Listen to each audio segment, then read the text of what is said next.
اگر ذبح کرتے وقت تکبیر پڑھنا بھول گئے، اگر ذبح کرتے وقت تکبیر پڑھنا بھول جائیں تو جانور حلال ہوگا یا نہیں؟ عمر فاروق۔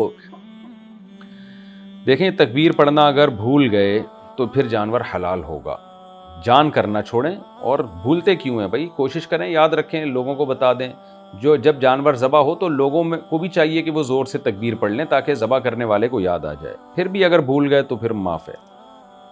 ذبح کرتے وقت قربانی کرنے والوں کا کیا نام لینا ضروری ہے؟ جب ہم قربانی کے جانور کو ذبح کرتے ہیں تو اس وقت ان افراد کا نام لینا ضروری ہے جن کے نام پر وہ قربانی ہے۔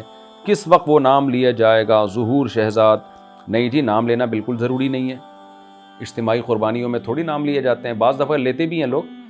تو صرف اتنا کافی ہے کہ جس کو آپ نے جانور خریدنے کا اور جانور کو ذبح کرنے کا وکیل بنایا ہے اس کو پتہ ہونا چاہیے کہ یہ کن لوگوں کی طرف سے ہے، تو وہ اس کو لوگ پہلے پیسے دے دیتے ہیں محلے والے کہ بھائی میرا بھی ایک حصہ ڈال دینا۔ تو جو اس جانور کو لایا ہے، رکھوالی کر رہا ہے، تو اس کو پتہ ہوتا ہے کہ جی 7 آدمیوں کا فلاں فلاں کا اس میں حصہ ہے، تو وہ سب کی طرف سے وکیل ہے، بس اس کی نیت کافی ہے۔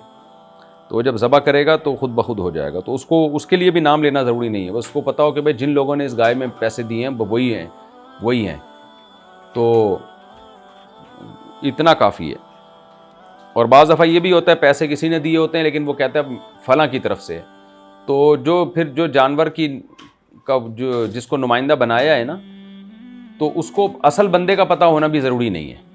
اس کی میں مثال دیتا ہوں، دیکھیں، جیسے مجھے ایک شخص نے کہا، زید نے کہا کہ مفتی صاحب ایک حصہ فلاں گائے میں جو آپ خریدنے جا رہے ہیں یا اپنی گائے خریدنے جا رہے ہیں، میں کیونکہ ابھی جا رہا ہوں اپنی گائے خریدنے لیکن میری گائے میں حصہ نہیں ہے، ویسی جنرل نالج کے لیے آپ کو بتا رہا ہوں، ایسا نہ لوگوں کے فون آنا شروع ہو جائیں۔ ابھی میرا ارادہ ہے مسائل ریکارڈ کراتے ہی میں پتلی گلی سے نکلوں، اور ساری بچے ہمارے ماشاءاللہ تیار ہیں گائے خریدنے کے لیے، تو سارے جو ہے نا کلابازیاں کھا رہے ہیں کہ گائے لینے جا رہے ہیں۔ اس لیے میں بار بار کہتا ہوں بھائی گھر میں بچے ہونے چاہیے، تبھی تہواروں کا مزہ ہے، بچہ مارکیٹ سے شارٹ تو خوشیاں شارٹ۔ خیر، اللہ تعالیٰ نظر بد سے بچائے، شکر کی توفیق عطا فرمائے۔ تو آپ جب کیا کریں گے جی، گائے لینے جائیں گے تو اب کسی نے بولا کہ بھائی میرا بھی ایک حصہ اس میں ڈال دو، زید نے بولا کہ بھائی میرا بھی حصہ ڈال دو، تو ٹھیک ہے جی، فرض کریں میں نے ڈال دیا۔ اب زید کی نیت یہ تھی کہ میرا نہیں بلکہ وہ کسی اور کی طرف سے ڈال رہا تھا حصہ، تو مجھے یہ پتہ ہونا ضروری نہیں ہے کہ زید کس کی طرف سے حصہ ڈال رہا ہے، بس میں یہ سمجھوں گا زید کا حصہ ہے۔ پھر زید یہ نیت کر لے کہ میرا حصہ نہیں ہے بلکہ میں اپنی بیوی کی طرف سے حصہ ڈال رہا ہوں یا میں اپنے فلانے کی طرف سے حصہ ڈال رہا ہوں، تو بھی ٹھیک ہے۔ تو یہ اتنی ڈیٹیل کا ہونا ضروری نہیں ہے۔ جب جانور ذبح ہوگا نا تو میں تو یہی سمجھوں گا بھائی زید کا حصہ ہے، اور زید نے مجھے وکیل بنایا اور زید کو کسی اور نے وکیل بنایا، تو یہ بھی ٹھیک ہے۔